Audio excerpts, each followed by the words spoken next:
Hello, everybody. Welcome to the podcast. I'm Joe Gould. I'm here with Adam Winters, and we're looking at another Superman today. Not a movie, technically, but a serial, I guess. Atom Man versus Superman from 1950. I feel like that's a good title for me trying to make my way through all 300 minutes of this, or however long it is, 260 minutes. People think of it as a movie, but it's really more of a TV series that you would watch before the movie. And even the lengths of each serial is about TV show runtime. Yeah, just a little bit less. I think the first episode's 22 minutes, and then I think everything else is between 15 and 16. Yeah, I don't know how much time is eaten up by the intros or the tune in next week stuff, but that adds a little bit to the running time too. Yeah. Had you ever watched any of the Kirk Alyn Superman stuff? I have the DVD set that I got from Half Price Books. I bought it pre-owned, but it didn't look like I'd ever popped them in other than maybe I tested the disc out. So I don't know if I ever sat through a full serial episode or chapter until this, but overall I think I like it. We chose one of the two because I didn't realize it was two different, I guess you'd call it story arcs in here, but they were two different years came out. Yeah, I believe the first one was in 1948. I think it was just called Superman. And from looking at a few things online, it looks like it's mostly an origin story, and there is a villain in it called the Spider Lady. And I don't know anything beyond that.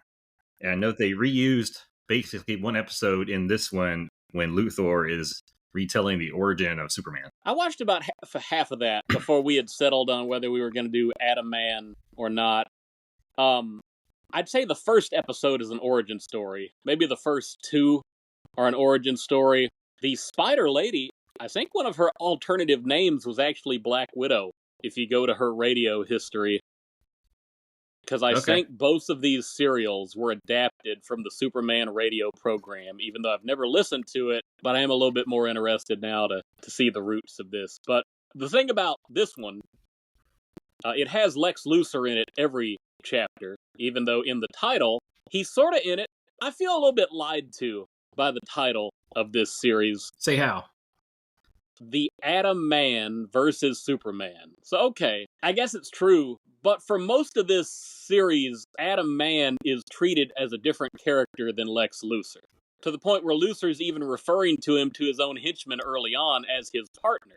And most of the good guys view Atom Man and Luthor as different people. And at some point in the last 2 or 3 chapters, everybody just figures out Luthor and Atom Man are one and the same, but it's not really a big deal. And Luthor, I don't know when Luthor realizes everybody knows that, because he just kind of doesn't go back to the act.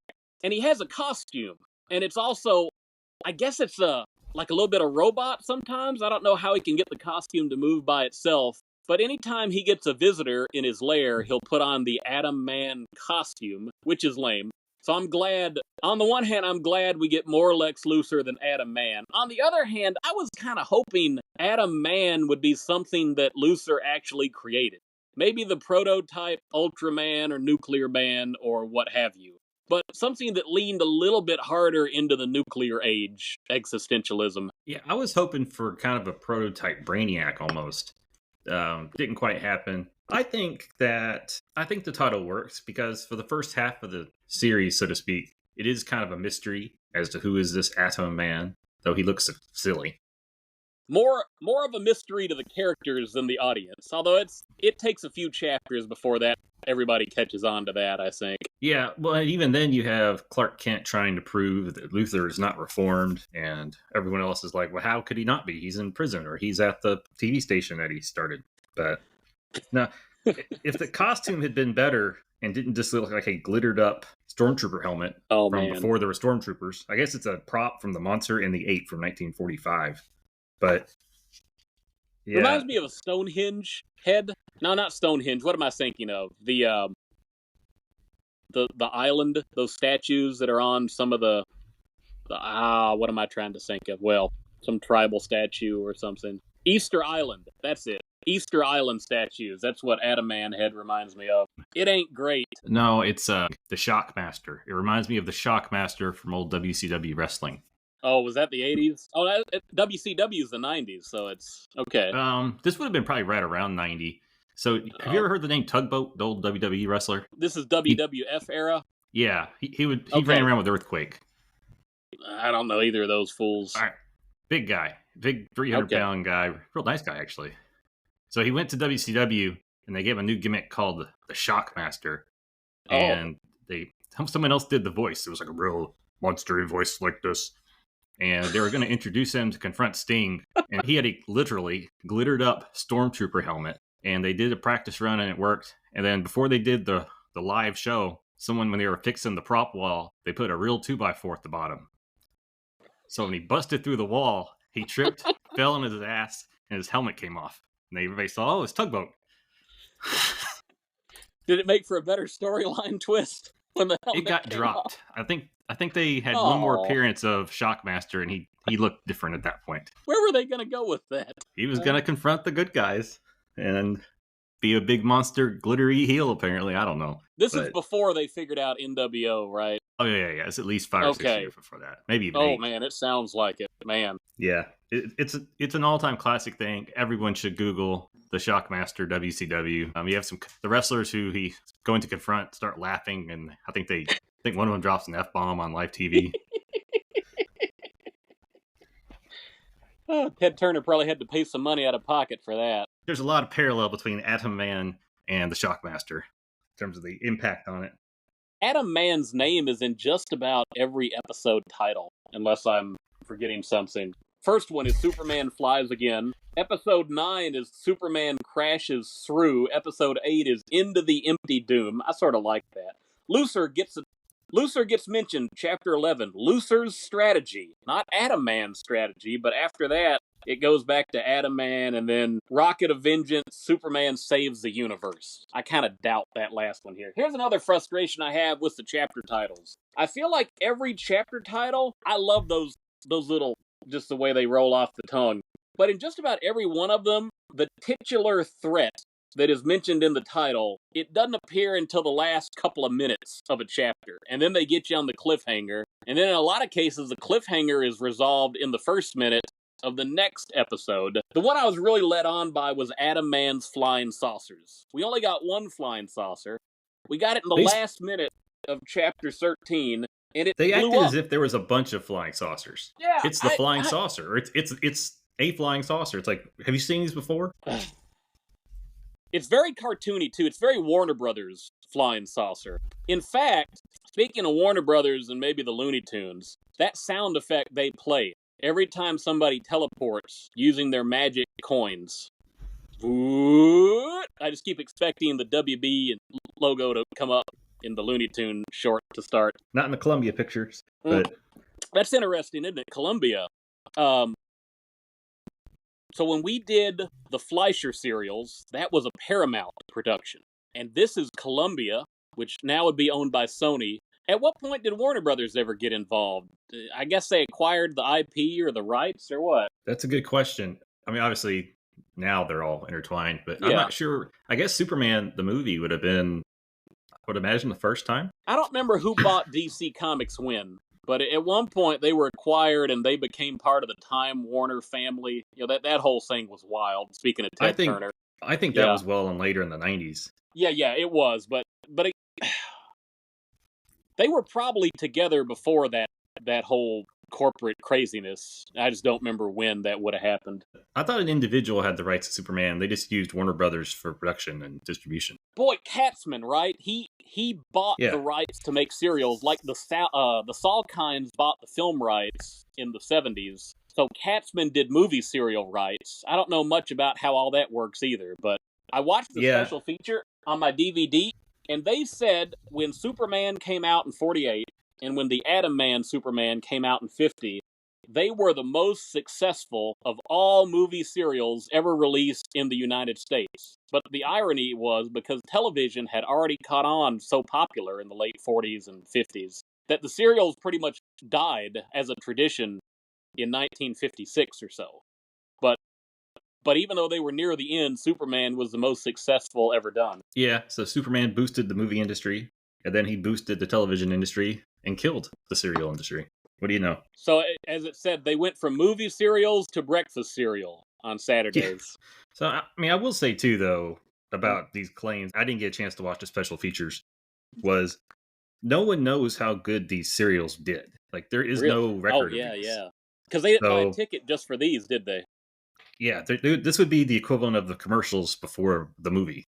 In my mind, if the movie industry rose every year from say 1930 to 1950, then yes, the Superman serials did the best. I mean, because more people were going to the movies. Could be. It's post World War II as well. People starting to get a little bit of discretionary money. I think send the kids there all Saturday in the afternoons. Yeah, but I mean, there's nothing to keep the people who made Atom Man versus Superman from saying it was the most popular serial of all time. That's fair. I mean, what you gonna do? Unless you want to say, hey, what were the serials that were up with Gone with the Wind, if there were any? Yeah, I don't know. Because, the cartoon was very popular. Yeah. MGM Studios, Warner Brothers, Disney. Yeah. I don't doubt that they're real popular. It's just like, where's the proof? Like, I don't see how you can have any without knowing what movies it was attached to. Yeah, it is fun to see. They would promote just the serial. Like, they would put it in newspapers. Come to the theater this Saturday to see this specific episode of Superman. So I think that's pretty cool. You just wouldn't think of that today. Do you think one reason they did the serials was because a lack of quality movies from week to week? So if you get something like Superman that you can go for 15 straight weeks, you're kind of getting them to come buy a ticket to your crap. Yeah, maybe. How do you want to tackle this beast, this Atom Man? How should we go at it? I don't think we should go episode by episode. No, I'm not going to remember them probably because again, they get you that hook of the title, and it may not show up till the last couple minutes, and then it's resolved, and okay. Yeah, and it really is like a TV show, and I feel bad for the people who have to write serials, especially this kind, because basically they have to create a disturbance. They have to resolve it almost, save a cliffhanger, and then the next episode they have to bring back the cliffhanger, and then somehow make the cliffhanger irrelevant and get back to the status quo 15 times. Yeah, and you feel a lot of recycling going on. I see a lot of recycling too because they just show the same stuff over and over. How many times did Clark Kent change into Superman behind that filing cabinet? Oh man, we should have kept track, shouldn't we? And apparently that was actually from the first one. So they reused the whole thing. So there is a lot of reused footage from the 48, even though I didn't watch every episode. They even reused one of the same cliffhangers when Lois Lane is unconscious in one of the cars, and the bad guys somehow get the car to just run wild while she's unconscious, and it careens over a cliff. Somehow it makes a sharp turn over the cliff, and that's the cliffhanger. And then in the resolve, the next episode, Superman is hanging on to the bumper, even though in this it didn't look like he should be anywhere near the car. That was straight up the same thing from the 48 series. Yeah, so it's a lot of that. I guess we can do plot in broad stripes, and if we have something interesting within there we can discuss. So Luthor is in jail. Well, hold on. In the opening, he's not, right? I do love the very first chapter of this.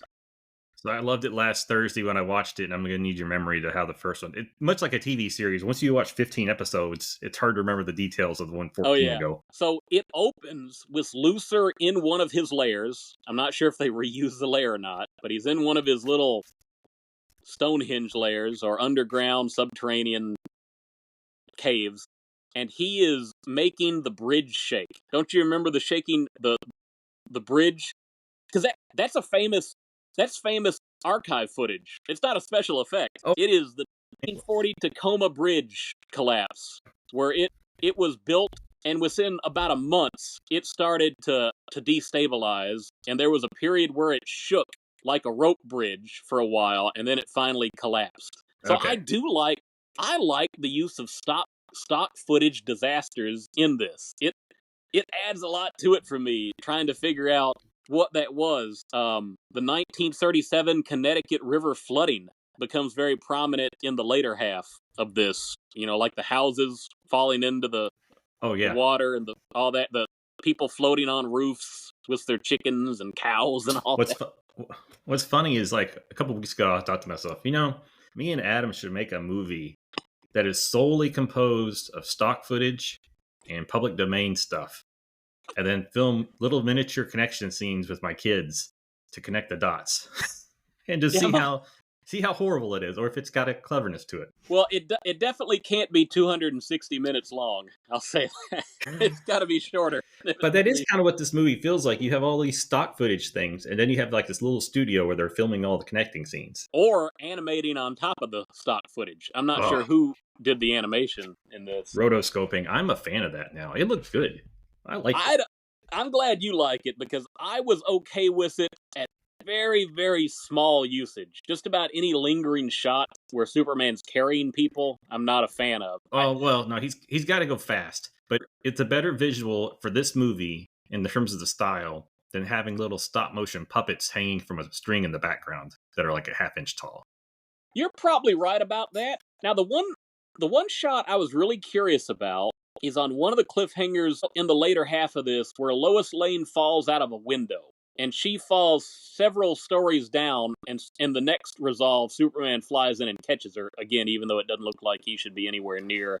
But I was wondering if that was a miniature, and maybe a little bit of animation, because it looked different. I don't think it was animation, and it looked almost too good to be a little mannequin, though. So I don't know. Hope they had a nice crash pad. Yeah, I liked that, though. I said, it kind of looks like she's really fallen several stories. Well, it makes you wonder, because it would have been a face-first fall, if I'm not mistaken. So that would not have been a fun one, even for the crash pad. Not a flat back bump. I don't know if you noticed, the cliffhanger, she falls further down than she does in the resolve. Like, they add the Superman animation in when it's not present in the cliffhanger. So they maybe reverse time to make that happen. Yeah. No, I think it works for Superman flying. It's a little bit different. I see why they didn't add it to the TV show Adventures of Superman, but for this movie, I think it worked pretty well for the most part. And I mean, honestly, it's still a better effect than the Fantastic Four 1990 Human Torch. You know. Now, I will say, even though I don't like a lot of the way they added the animation, it looks pretty good just as animation. If you take that isolated, it seems to be a decent number of frames that move. Oh yeah. It helps that Kirk Alyn jumps when he flies. He does not jump as well as George Reeves. I know he came first, but I just don't like the way he takes off. I don't think the animation would work if he wasn't doing that type motion, because he's getting into like the flying form as he jumps, so it gives the animator something to work with. Mm-hmm. All right, so Lex Luthor is in his lair. He gets caught, sent to jail, and he uses his alter ego, the Atom Man, to do all kinds of things. He has magic coins that allow him to teleport when he wants to. Yeah, he is. Man, this movie is ahead of its time in so many ways. So many ways. So pre-Star Trek, he's got basically a transportation beam that takes your molecules apart, or your atoms, and then reassembles them somewhere else. And then... Or doesn't reassemble them, as the case may be. He doesn't have to. Yeah, but anyways, throughout this, you have kind of the scheme of the week, so to speak. At one point, he makes some synthetic kryptonite. They make like 2 or 3 episodes out of that. He's got to get plutonium, and then he's got to get radium, and then something else. That's kind of clever. That's one of the plot threads I like in this. His effort to create synthetic kryptonite. Yeah, it's all right. Yeah. He's able to get bail for his crimes in exchange for information to the police or the city or whatever it was. I kind of lost track of what he was giving up. And then to show he's reformed, he forms or buys a television station. So when he was in jail, he was just disappearing in the jail and setting up like a fake body. And then once he's free, he just locks his office door and goes out the closet. Yeah, that's funny. There's some episodes where Clark's trying to prove that Luthor is not reformed. So Lois pretends to get fired from the Daily Planet and go works at the television station for a while. I have to say, did they really do that back in the day? Just stand out in the street early morning? Well, for 1950, it is pretty early. I don't know what local television news would have been like as far as how that went. Those cameras look really expensive. Those big old TV cameras they have to set up. I wouldn't imagine you'd want to blow a lot of casual film footage. Well, if you're Luthor, you got money. Where does his fortune come from, other than crime, presumably? It's just amazing. Well, you got to remember, he's still a mad scientist in this one. He is a mad scientist first, but he's also a billionaire wealthy guy. So they worked both of these in. And this might be Luthor's first on-screen appearance. He was in the radio show, because they adapted it from that. Yeah, I don't think he was in the previous series. He wasn't in any of the Fleischers. So they get Luthor really good their first time, putting him on screen. Lyle Talbot is the actor's name. Yeah, I like this version of Luthor. He's got bulk, but he's not crazy obese. Yeah. That's another good look, I think. He's got a little Dr. Octopus in him. Yeah, he does. Got that bald head. Yeah. Got that big neck. Yeah. I mean, that's a great Luthor. So in another episode, we find the Phantom Zone, or I'm sorry, the Empty Doom. Yeah. So the first appearance of what would really become the Phantom Zone was in this movie. There's a lot of things in this movie that I thought were great ideas later that now I realize were stolen. I misunderstood that. I thought it just sent them to a random spot in outer space. Is it actually some kind of a dimension? I don't know. They play loose with this. The Empty Doom. I like the that Empty name. Doom was portrayed to be like he's going to send your atoms like 1,000,000 miles up. Okay. And then that does kind of appear to what happens, except for when Superman is up there, he's able to be in his disintegrated form on Earth too. Yeah. I just figured if Superman could do that, why couldn't he somehow reconstitute his own integrity molecularly? Ah, well. He couldn't touch things, but he could type. He could concentrate and make the typewriter move. Pretty good. Pretty Don't impressive. think they ever had telekinesis as one of his superpowers, though. Well, he did in Superman 4. Are we talking about before or after? He could reform walls in Superman 4 Quest for Peace. He probably could move stuff with his mind. I just haven't seen enough of that 60s show to see if he was able to do that. Let's see here. The show, it goes kind of all over the place. It takes a sci-fi trend the last couple. But basically, he's threatening to use a earthquake to destroy the city. They're looking for him in his underground lair, but he's got the walls in lead. And eventually, Superman gets there, and Luthor takes a rocket to outer space where there's no gravity, and he's going to destroy the Earth from up there. But Superman flies up there, busts in, takes out Luthor, and then takes Luthor and Lois, who's also there, of course, and flies back to Earth with no helmets for the people again. Actually, I guess this is the first time that happened, too. And Luthor goes to jail. Well, you forgot one thing. The two henchmen in the rocket. For some reason, the rocket blows up. I don't know if they destroyed the targeting system and a meteorite hit it. And those two guys just die in outer space. The first U.S. astronaut casualties. I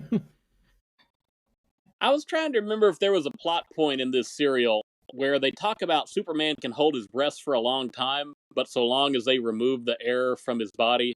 That was probably the movie that just came out instead of this serial. Yeah, that's the 2025 movie. Okay. They put the nanobites. Boy, it all runs together after a while. Huh.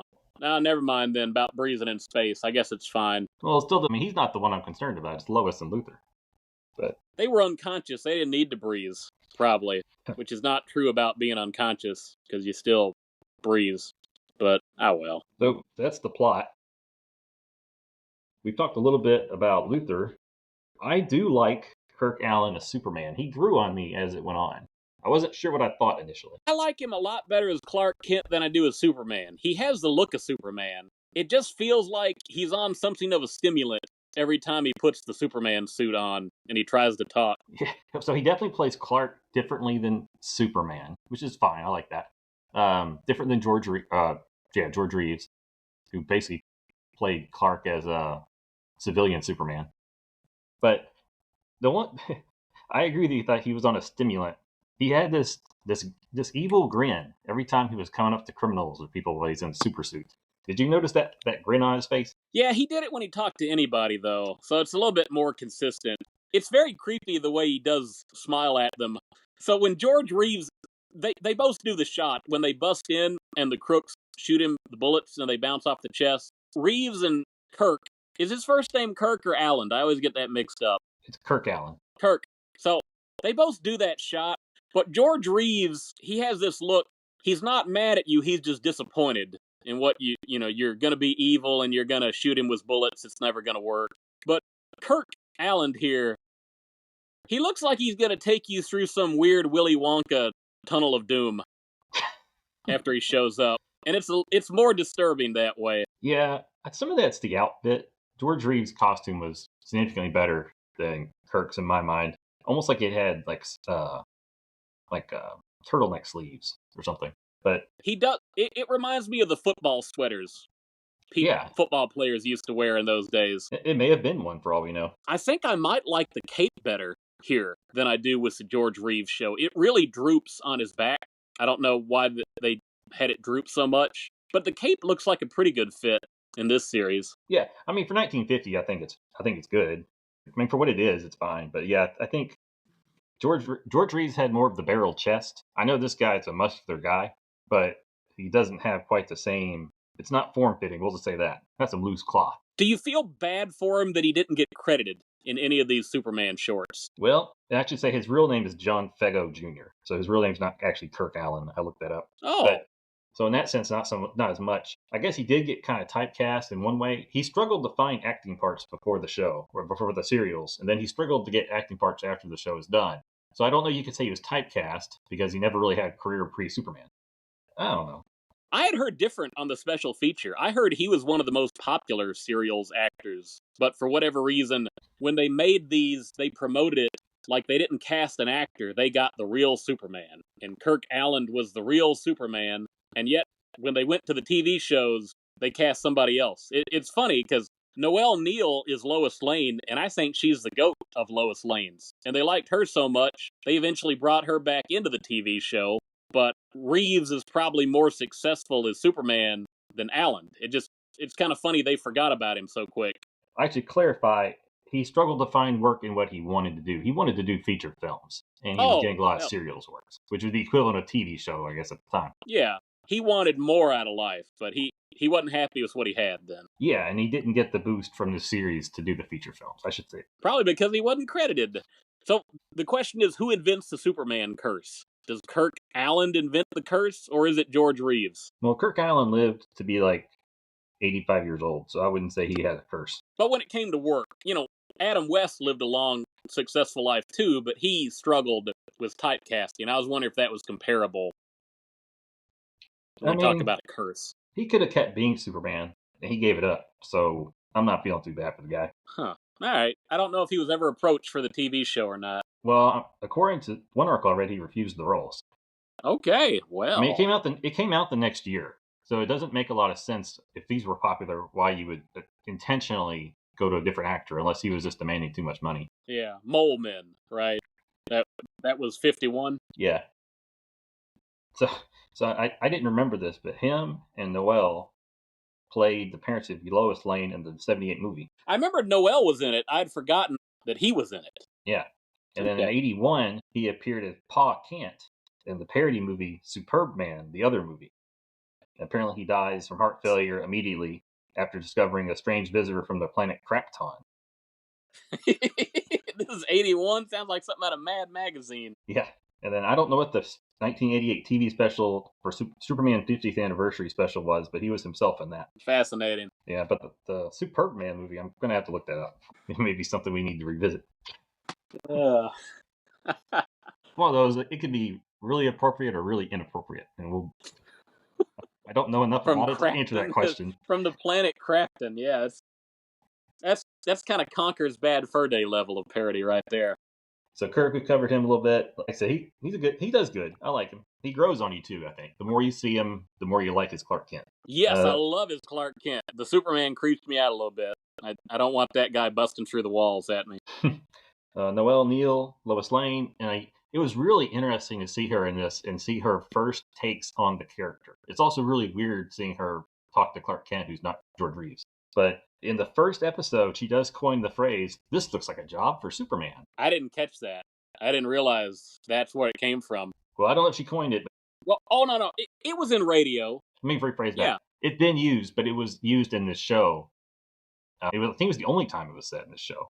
Whereas with the Fleischer cartoon and the radio, what's his name, Bud, he would do it every time. Yeah, Collier. Now, she didn't flex her voice at the end when she said Superman. She just said it in normal voice. Yeah, it's interesting. She has a little bit different hairstyle in this from the original. I think the original series, it's very reminiscent of the Golden Age Lois Lane that you would have seen also in the Fleischer cartoons. This has a bit more Silver Age vibe that you probably associate more with that era. One thing I like the way they decided to go with Lois and her personality. When Superman is going through his Ether of Doom, what do we call that? Phantom Zone? The Empty Doom. When Superman's going through his whole Empty Doom problem, Perry White starts to suspect Clark Kent may be Superman. And Lois Lane sort of is hot and cold as far as how much she's interested in that. But she has it in her mind almost casually, because, they're not seeing Clark Kent around either, says, what if he was Superman? None of our business. It's like she's respecting the idea that Clark Kent could just be Superman. It's no big deal if that's what he wants to do. It's very interesting they went that way with it. No, it's an interesting... The one thing I didn't like about Lois was she went really back and forth between respecting Clark and thinking he's a complete idiot. People have short memories in these serials. I've noticed that. Yeah. Of just how everything works. And we should also point out, I think you kind of buried the lead. So how is she first thinking that Clark may be Superman? I just thought it was never being in the same place together, right? Maybe I'm mixing my episodes around, because it did go back and forth, her suspecting this a few times. But she has the animated picture of Superman, and she draws Clark Kent's glasses on it. That's at the very end. That's in the last episode I saw it. Oh, okay. Well, whenever it was. But either way, another thing you thought the movies just were amazing and creative, and then but they stole it from 1950. Oh, you're talking about the Donner film, yeah, right? Okay, yeah, maybe. In Mask of the Phantasm, the Batman animated movie, Bruce Wayne does the same thing to a picture of the Joker. So I don't know. He did it too. Huh. Here, Pierre Watkin played Perry White. I was like, he's fine. Nothing special. I agree. Now, Jimmy Olsen is interesting. Tommy Bond, because he looks like the kind of guy who would be one of the gangster grunts in most of these kind of shows. He's got that little pug nose. Yeah. He just has that look to him. Here's why I said Jimmy looks like he would be a bully from the Little Rascals. Oh, he had a history of being in something like that before he did this. And the special feature that I watched on the DVD said Jimmy Olsen in the comics and the radio and everything else was not an especially well-defined character until Tommy Bond did these serials and sort of made the role his own. So he is maybe the prototype and the archetype for Jimmy Olsen and everybody who came after him. Interesting. Now I'll say he might be the real superhero in this movie. How many times does this guy get punched in the face by somebody? Well, the one time he did punch someone, he apologized. He never gets bruised. He never gets bloodied. He never gets his nose broken, that little pug nose. He can take an amazing amount of abuse and keep going. Now, it's if there's one thing the show did a little bit too much of, is Lois and Jimmy got caught too many times by the bad guys. Like, at what point do you attempt to kill them in a simpler fashion of just shooting them? It's rare they pull guns out on them, I think. It does happen, but a lot of their cliffhanger situations are more elaborate. Now, I do find it funny with Jimmy Olsen. Sometimes they alternate. A lot of times it's either Jimmy in trouble or Lois in trouble. Sometimes both. But they do a fake out on the cliffhanger of Jimmy being in an exploding car twice. And then almost a third time, but he's not in the car when it explodes. Yeah. I don't know why they never got shot. And then Superman, he does all these amazing things to get out of all these problems, but he never catches anyone. We caught Lois when she fell off the building. What are you talking about? I meant the bad guys. They always, Oh! Oh, no, he always lets them go. Either they drive off, and maybe he tries to follow them, maybe he doesn't. There'll be one episode where he tells the Daily Planet staff, call up a police car. They'll be here in 2 minutes. You can follow him. But he doesn't follow the car. And they even establish he's probably about as fast as the speed of light because he fakes Lucer out in one of the times where he tries to teleport him to the Black Doom or whatever because he moves so fast he can't be seen. So that would be practically speed of light style in a short distance. But he can't. It's just a lot of things he seems not interested on doing. You go, Crook's got they got a lead on me. I have to go do something else. Change back into Clark Kent. I think at that same time where he's kind of vibrating himself where he can't be seen, that's where Lois, I think, is in the car going off the cliff. Oh, so maybe, yeah. And then he goes to save her, but he doesn't go back through the lair. When it would make perfect sense for him to do that. No, instead he drives Lois back as Superman. I forgot he drove the car. That's what happens after he stops it from going off the cliff. Yeah, he's like, I think I saw Jimmy and them back there. I'll drive you back. So Superman can drive. You think he's licensed, Superman, or did they worry about that in 1950? I don't know. That's a good question. If a policeman stops Superman while he's driving a car, does he ask for his license and registration? How does that work?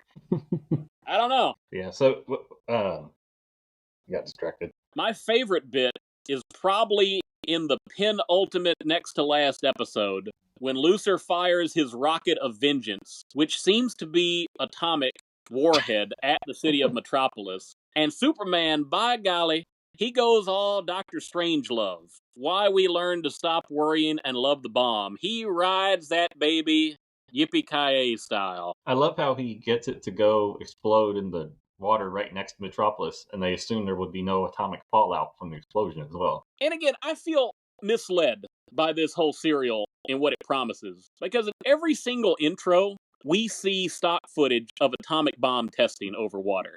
And I just really saw this is going to be the theme of this whole serial. And we get one nuclear weapon in the whole thing. And it's right at the end of the next to last episode. Yeah. Or maybe it's the beginning of the beginning of the last episode. That's it. Yeah, one warhead. It's launched at the end of the next to last, and then you see what happens at the beginning of the last one. It's the only nuclear explosion we get, so far as I remember. And they don't treat it like a nuclear explosion. It's not a big deal. It's like, oh, glad it didn't destroy any buildings. The earthquake is a bigger concern than the atomic weapon. Lucer and all his plutonium nails. We only get one. It just didn't build. They didn't escalate that plot like they really should have, in my opinion. How'd you feel about Superman riding the vibrations of the heat ray, or whatever it was, back to the hideout? So if he can do that, he should have been able to find every one of the Lucer layers, or the Atomic Man layers. Again, inconsistent, right? If he can use that, why is he having such trouble finding Lucer's hideouts? He could probably do the same thing with radio waves, right? Why not? Why can't he trace radio wave signals back to their origin? You can tell the writers were really trying hard to extend this thing out across 15 episodes. When it we needed a new villain introduced halfway through. You could keep Lucer. You just needed some twist, I think, to keep it fresh. I think you probably needed a real Atom Man. They took away villains as it became more clear to everybody that Lucer and Atom Man were one and the same. Spider Lady is introduced maybe in the third or fourth episode of the 48. So that's at least some twist when you get her involved. But, whew, man. So, one thing I really did like as regards one of the Lois chase scenes, I forget why she was where, but when she was doing the escape down the fire escape, that was kind of fun to watch. That was good. That's when she was working for the TV channel, and she stole Lucer's notepad, not because it had notes on it, but because it had the pencil impressions of when he wrote down the combinations to all the safes. That's clever. I like that. That's good. No, and it was filmed well. It wasn't much, but just the whole deal with the fire escape, and then Lois goes down and she sees the ladder and she puts it right under it, and the other guy does get down, but he has to do it way more clumsily, and she runs to the planet. That's pretty good. What was another one of those deals I like? Just the whole subplot. Boy, I'll tell you what. Lucer has TV cameras everywhere. If Superman has X-ray vision, Lucer is just about as good at this with all his cameras that can penetrate every wall and read every safe combination. So that confused me. Did they explain that ability? Because at first I thought they could just hear people, but then it's very clearly established that they can see them as well. And it's super high definition because they can zoom in on any piece of paper that anybody's holding and read that paper clearly. Probably any angle they want, they're able to get somehow. No, but I don't think they ever explained what that power was or how he could just do it. It's the power of television, Joe. It's the most powerful thing invented since the atom bomb is what it is. Well, I think what confused me a little bit, too, is I thought initially they could just hear the conversations, which makes it's less of a jump, so to speak. But no, they could see through the walls. Oh, man. Very impressive. Yeah. Oh, one of the things I like as far as the way it was shot, and it happens near the end, it's when Lucer decides that soon after that Lois Lane takes the notepad back, they decide to just burn the whole Daily Planet down. And it reminds me of all the pyrotechnics and smoke that is being shot off. It reminds me of the episode from The Office, the fire drill. I think it was the infamous season 5 opening where Dwight Schrute fakes a fire drill, or fakes a fire emergency. And one of the characters by Ed Helms says, "The fire is shooting at us." And that's what it was doing in the Daily Planet. The fire is shooting at him. I imagine that would have been very uncomfortable to film if you're an actor, with all that smoke and pyro around you. Yeah, I mean, by the end of the series, the Daily Planet should have been a condemned building. It took a lot of hits. So this was the 43rd Columbia serial. They also did the Batman serials and Captain America in 1944, which I will regret watching those probably, because I'm sure this is by far better than all those. But it does make me kind of interested in checking out some more of these serials at some point. Yeah, you have to wonder how much better was this than the earlier stuff they did with other superheroes. Yeah, and it seems to be the only one that had more humorous elements, so it's probably a lot better. I guess. If this was a dead serious show, be like, I don't know. But yeah. So you got any other thoughts on Atom Man versus Superman? I can't believe we watched the whole thing. I enjoyed it. I did not expect to watch the whole thing. I figured I would bounce around and get a feel for it all, but I was enjoying it. Now, I do have to admit, I watched it on Internet Archive. I watched the first couple of ones at normal speed, and then I moved over to 1.25, and I think it did the show favors, let's be clear. But yeah, I could see that. Yeah. I watched a couple of them at 1.75, and it didn't hurt it. It was getting on the edge of hurting it. But I feel like the show had a naturally slow tone. Maybe it's because it's mirroring the radio stuff. But everyone spoke very slowly and clearly, like I'm doing now. So when you go to 1.25 speed, I actually think it helps the cadence. Yeah, it gets it over with quicker too. It's a plus. So I would recommend checking it out on Internet Archive at 1.25 speed. I did buy the DVD, I just didn't open it. But how are we going to rate this thing? I'm inclined to say the magic coins, but you may think of something more entertaining. Either that or plutonium nails. I like plutonium nails. X-rayed plutonium nails. I like those. All right. So I'm going to give it, I'll go first this time. You can feel free to go above or below. I'm going to give it 3.5 out of 5 X-rayed plutonium nails. Yeah, it's generous. Because I enjoyed it. Yeah, I agree. I have a lower opinion of the animated flying effects than you, so I'm going to introduce two options on how I'm going to rate this. If I'm going to look at it as a full 15-chapter serial of 261 minutes, I am not recommending that to binge watch through the whole darn thing. I felt obligated if I was going to talk about it. So I'd give it 2 out of 5 nails if I were going to say the whole darn thing. But if I'm talking about, let's just see how somebody would have experienced it. It's probably rare in 1950 that anybody probably went to all 15 showings of this. If they did, God bless them. Very impressive. Maybe they had nothing better to do. But just as somebody who might jump in every now and then and say, certainly the pilot episode or the first chapter, really like that one. Any given episode, yeah, I'd definitely give that at least a 3 out of 5 nails. I don't know if I'm going to give it a half nail. I guess I'll give it 3 out of 5 nails, and I'll give it 1 magic teleportation coin. If to just jump into any given episode of this and just experience that. And maybe you live with the cliffhanger for a week or longer in case you don't see the next episode. But you just kind of know that's the way it goes. So yeah, 3 nails, 1 coin. All right. Well, that has been Atom Man versus Superman from 1950. Thanks for joining us. This was a job for us. Good night, everybody.